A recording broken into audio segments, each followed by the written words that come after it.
Salut à tous, bienvenue dans le comic strip numéro 2, et aujourd'hui ça va être Superman Kryptonite, édité chez Urban Comics. Donc vous connaissez le principe, partie non spoil d'abord, puis partie spoil. Voilà.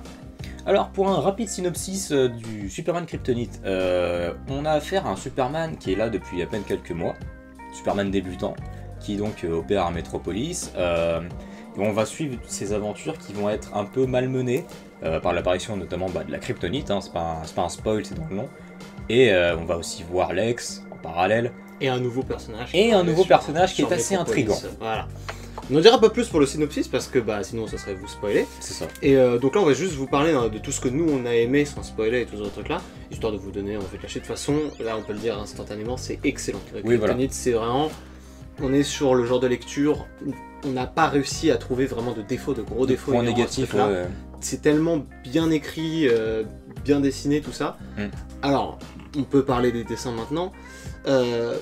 Ça peut ne pas plaire, vu que Tim Sale c'est un mec qui a quand même un style très particulier, donc on peut mettre 2-3 visus ici quand même pour vous donner une idée du truc.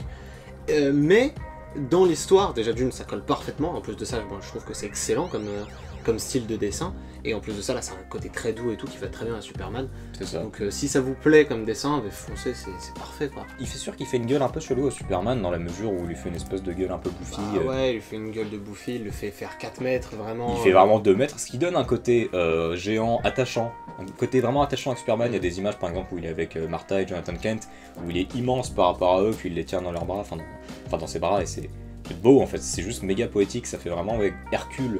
Hercule, ouais, kryptonien quoi. Hercule étant moderne, voilà, c'est très beau.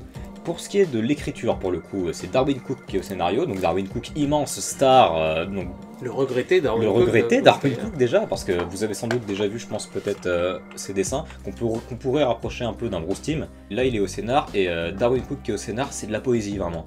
Ouais, Darwyn Cooke quand il écrit, c'est...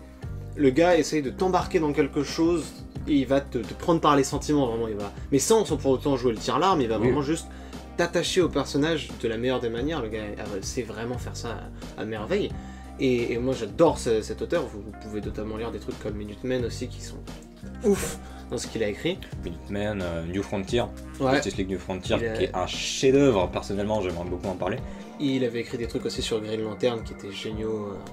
Enfin bref, ce mec est un génie, Et il n'y a rien à prouver.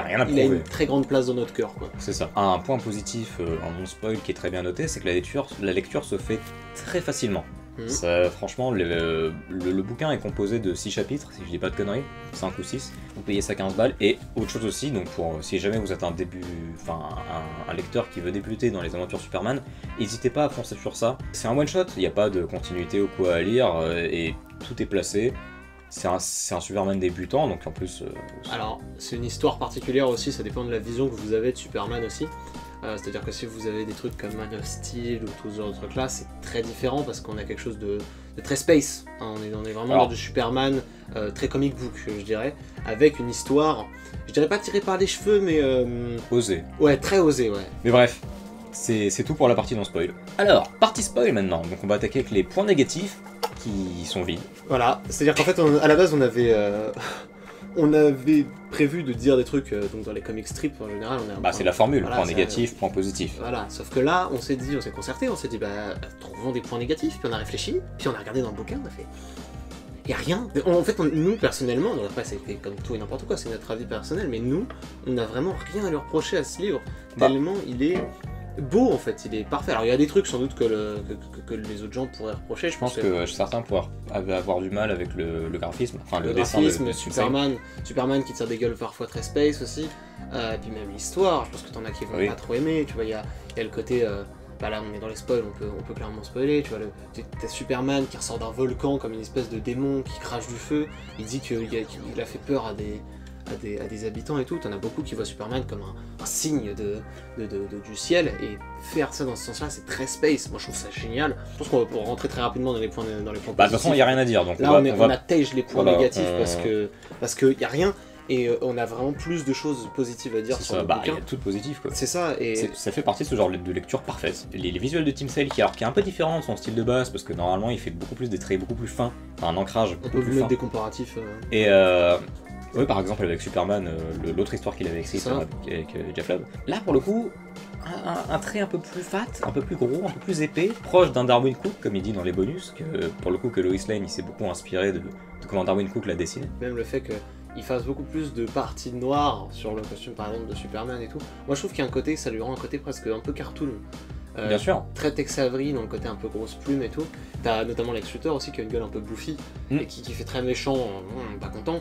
Et ça, je trouve que par exemple dans l'histoire, c'est fou, c'est genre. Mais c'est en fait, c'est limite le genre d'histoire qu'on aurait pu voir dans un dessin animé de Bruce Timm. Oui. Parce que c'est tellement parfait dans sa narration que l'histoire se suffit à elle-même. Bon, et en plus de ça, après t'as les dialogues de Darwin Cook qui viennent étoffer le truc. Deuxième point positif du coup, le scénario, l'originalité.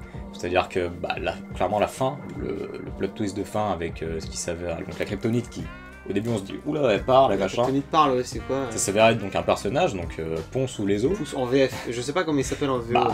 C'est une traduction un peu foireuse je pense.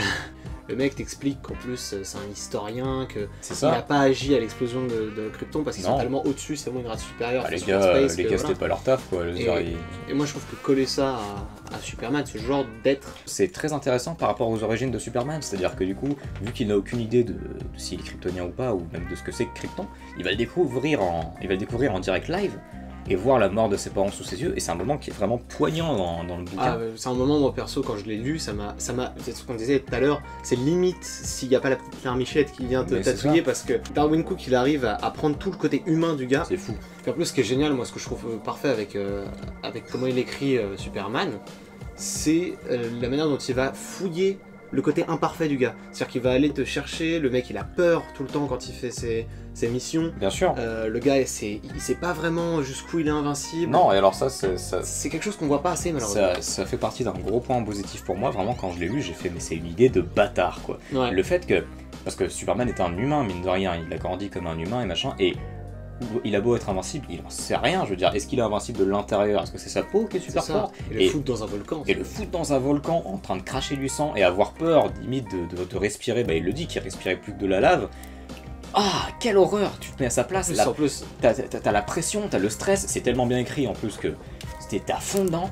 Et tu fais, mais c'est des idées de bâtard, j'ai jamais. Le découpage et tout. T'as le découpage et tu fais, mais j'ai jamais vu Superman dans ce genre de moment juste avoir peur de est-ce qu'il va survivre à ça? Parce qu'il en sait rien de s'il est invincible ou pas, parce que c'est un Superman débutant, et c'est génial. Ouais. Caractérisation des personnages, donc autre point positif, et ça c'est fou. Enfin, je prends en tête par exemple un mec comme Jimmy Olsen, qui est un gars que. Qu'on creuse pas assez, qu'on creuse pas assez, la plupart du temps, c'est Jimmy Olsen, c'est le petit gars sympatoche. Ah ouais, mais c'est un personnage que j'adore moi déjà. Là, il te déjà visuellement c'est dingue. Visuellement il a une gueule de ouf. Il lui fait un look avec son petit béret, cette espèce de baggy là, c'est parfait. Il me fait vachement penser à Weekly dans Black Sad. Un peu ouais. Gueule, tu vois. Le côté béret, le petit gars à l'ancienne, et je trouve que c'est ce qu'il faut pour Metropolis en fait en général. Puis c'est la petite teigne, c'est le petit gars. C'est le pote de Clark, puis la pote de Superman. Le mec en plus, tu sens qu'il a des couilles, quoi. Bien tu sais sûr. que t'as ce plan où il sort de la baraque. Il se casse là. Voilà, et le gars va sauver Superman. Voilà. Là, ça c'est pareil, c'est juste ce genre de truc là, ça donne des frissons de kiff parce que Darwin Cook, il t'écrit une amitié, vraiment. Il t'écrit un truc qui va au-delà de juste c'est des personnages sur un bout de plat, il t'écrit des vraies relations, quoi. C'est ça qu'une espèce de relation qui pourrait sembler faux, tu vois, comme dans malheureusement beaucoup de comics en fait. Je parle pas de Superman et Jimmy, mais en général, tu vois, les mecs ils sont potes quoi, voilà. Et alors pareil, pour parler d'un autre personnage, moi c'est une des seules fois où Lois Lane, ça m'a pas trop agacé qu'elle soit amoureuse de Superman et pas de Clark Kent, c'est ça. D'habitude, je préfère quand Lois Lane est amoureuse de Clark Kent parce que je me dis, ça rapporte au côté humain et puis je sais pas, je préfère leur relation à tous les deux que la relation qu'elle a avec Superman. Pour moi, elle tombe amoureuse de Clark, le mec. C'est le mec, puis même en fait pour moi, tu sais, la meuf, elle a tellement de poigne, elle a tellement de culot et tout qu'elle préfère être avec le Smallville qu'elle trouvait un peu, voilà, un peu trop timide et tout. Qu'elle apprend à connaître, ce qui était merveilleusement fait d'ailleurs dans American Alien, voilà, je l'ai cherché, dont on parlera sans doute. Et là, on a une Lois Lane qui est amoureuse de Superman et non pas de Clark Kent, sauf que c'est tellement... En fait, on te crée une Lois Lane presque invincible, c'est-à-dire que on te la présente comme une nana qui fait des paris avec ses collègues, qu'on n'a rien à battre, qui est super forte dans son travail, qui est efficace, qui a peur de rien, et puis dès que Superman se ramène, on te brise tout ça et on te fait en sorte que la meuf elle ait une méga grosse sensibilité quoi, et qu'elle soit amoureuse de lui pour de bonnes raisons et ce genre de trucs là, et puis la relation entre les deux est super touchante, cette image là, cette splash page où il est juste à côté d'elle là, c'est génial. Puis d'ailleurs, il y a, pour revenir à l'écriture vite fait, il y a aussi l'espèce d'effet miroir qui est entre plein de bulles de personnages. On a notamment le passage où Loïs elle parle avec Galio là, au téléphone, où il dit ah machin, oui d'accord Tony. Puis t'as l'autre qui fait pareil avec Loïs. Et pareil, quand elle voit Superman, elle fait oh salut 3 petits points. Et puis à la toute fin, quand Clark se ramène, elle lui dit exactement la même chose, ce qui très subtilement, oui, c'est vrai, je l'ai pas remarqué. Ce qui très subtilement te laisse suggérer que bah ouais leur relation va évoluer dans ce sens-là et tout, et c'est ouf quoi. Ouais, c'est excellent. Ouais. Puis moi j'aime beaucoup en plus comment Darwin Cook la met en scène, cette espèce de côté un peu pulp, tu sais, où il remet ses pompes là. Ouais, ça, il y a un petit côté sensuel en fait, donc les cas, tu vois, Lois Lane, c'est la femme fatale. C'est le premier truc qu'il dit Superman, quand il fait ah, quelle femme. Bah voilà, c'est ça. Mais parce que c'est le fantasme de beaucoup, tu vois. Puis, alors, Lex aussi. Lex en tant que personnage, la caractérisation, elle est parfaite, quoi. Bah pour un Lex, c'est assez... y a pas beaucoup de prise de risque. Il n'y a pas beaucoup de prise de risque. Mais pour te le présenter, par exemple, on disait avant que quelqu'un, par exemple, qui connaît pas trop l'univers de Superman, là, c'est une entrée en la matière qui est superbe, parce que Lex, tu vois vraiment comment il enquête et tout ce truc-là, tu vois son côté psychopathe, le fait que le mec, il a un écran géant avec le S de Superman, comme ça, quand il est en train de réfléchir dans le noir. Putain, ça donne des visuels qui sont putain d'iconiques, en fait. Ouais. J'ai noté aussi Perry White en personnage caractérisé, parce que j'adore, moi, le côté Perry White... taré limite, ouais, genre il est parano, il dit non allez enquêter sur ce mec là, et alors il y a le côté chef de gang, il y a le côté chef de gang avec son petit cigare, vous allez aller par là-bas faire tel truc, et puis t'as ce côté enquête de Lois, Clark et Jimmy, c'est le petit crew quoi, qui du coup vont se poster dans une planque en train d'écouter les conversations de l'autre, et ça c'est quelque chose que j'adore, que malheureusement j'ai pas retrouvé beaucoup dans les lectures de Superman, le côté vraiment le mec c'est un journaliste donc il se doit d'enquêter, et moi c'est quelque chose que j'adore en fait juste. Du coup, avec autant de persos aussi bien écrits, donc notamment Perry White, machin, ça t'amène à quelque chose une sorte de fusion en fait entre tous les personnages qui se fait de façon très fluide. Ouais. Et donc notamment on a parlé de Jamie. Jamie, la relation qu'il a avec Clark, c'est excellent. La relation que Lois avec Clark, on le voit pas tellement pendant tout le truc, mais la relation que même Jamie avec Superman, le côté, le gars, c'est le petit, il est fier de faire le côté un peu grand frère. Ouais, c'est ça. Ce qui est marrant, c'est que du coup, d'habitude, c'est plus Jimmy qui se fait sauver par Superman. Et bah là, mais en fait, c'est ça qui est super original. C'est Superman, ça c'est Jimmy. Il y a ce truc super spé aussi quand il le sauve avec le Clark Kent trop beau. Voilà, il y a le Clark Kent trop beau, alors ça c'est bon. Ça peut surprendre, hein. Moi j'adore. Moi j'adore aussi. Parce que tu dis, mais le mec, peut-être qu'il a une technologie kryptonienne, on sait pas trop en fait, parce que dans la mesure où il y a quand même sa soucoupe qui est venue avec lui, bien sûr. Je sais pas jusqu'où ça allait ou quoi, ça aurait peut-être mérité qu'on voit, ne serait-ce que sur une vignette, la forteresse de solitude, histoire de poser le truc, mais c'est pas dérangeant, et puis le fait qu'il ait 3 modèles de lui, tu te dis, ouais, le gars il a prévu ses arrières pour que personne vienne le faire chier. C'est excellent, je trouve. Et là en plus, c'est acté que personne dira, genre, oh, c'est Clark Kent, machin. Dernier point positif, la fin. Ouais, la fin, le côté, il y a un côté très Frank Sinatra, un truc qui se barre. J'adore. T'es limite s'il y avait pas ce tableau là où ils sont dans un bar, là, ce truc qui fait très pulp. C'est vrai.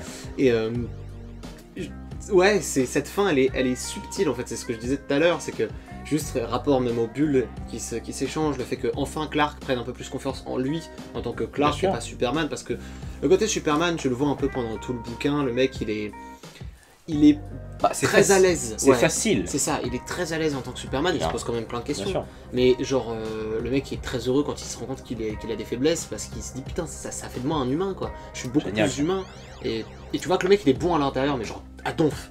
Il est super bon, et la fin, Superman, je trouve que c'est parfait, parce que il y a cette mini subtilité que gère à merveille Darwin Cook. Tu te dis, le gars, il peut pas y arriver en Superman parce que c'est le symbole, c'est l'espoir. Et c'est là où moi j'adore quand Lois Lane tombe amoureux de Clark, parce qu'elle tombe amoureuse de l'humain derrière la cape. Ouais. Et là, du coup, elle se dit, bah, nique ça, j'y vais en Clark Kent, c'est moi Clark Kent, je suis Clark Kent, c'est ça. Et il prend confiance en lui à la fin. J'ai pas besoin de mon costume, tu vois, de mon nez et machin. J'y vais en Clark Kent, j'y vais comme je suis, j'y vais à la chill, je lui propose un verre, boum, et les visus de fin, ils partent. Bah écoutez, c'est terminé avec Superman Kryptonite, franchement. Ce fut bref, mais efficace, quoi, parce que on n'a pas besoin d'en dire vraiment plus, dans la mesure où nous on a surkiffé. Alors, comme on vous a dit, on n'a pas décelé beaucoup de points négatifs en ce qui nous concerne. Si vous en avez, mettez-les en commentaire. Voilà, n'hésitez pas à nous les dire. Peut-être que nous, justement, on fera, ouais, peut-être ça, j'avais pas remarqué et tout. Donc ouais, si jamais vous avez... L'amour rend aveugle, donc peut-être qu'on est juste trop amoureux de ce bouquin. C'est peut-être ça, ouais. Donc ouais, d'ici là, on va vous faire d'autres comic strips et d'autres trucs là, puis d'ici là... Adieu.